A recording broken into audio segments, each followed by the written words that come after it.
important to understand is that both the religion and business mountain systems influence the flow of resources, opportunities, and power, which many don't realize are the core factors in addressing poverty on all levels. So, where is the breakdown in each system?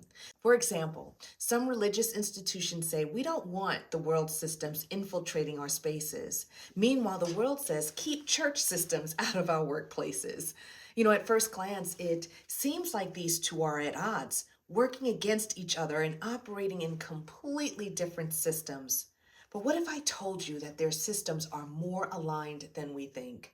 So let's take a closer look at the surprising parallels between these two societies and what they can teach us about leadership, accountability, and the power of choice. In the religion mountain, free will is central to faith. We know and understand that God gives us the ability to choose our path. A pastoral leader, no matter how much they guide or counsel, they cannot override your free will. The choice to believe, to follow, or even to walk away is yours. And for most people, that's not seen as oppressive, it's seen as empowering. My choice, my responsibility. But the outcomes are yours to own. Now let's shift to the workplace. In the United States, we have the concept of at-will employment. Employers have the right to make decisions about hiring, firing, and other workplace changes without needing to justify them.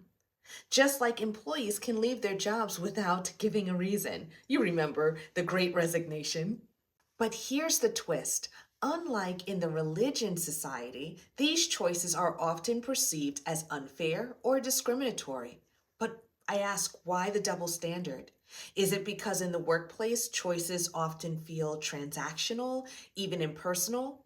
Or is it because we're quick to attribute employer decisions to things like bias, favoritism, or any of the other isms, racism, sexism, ageism?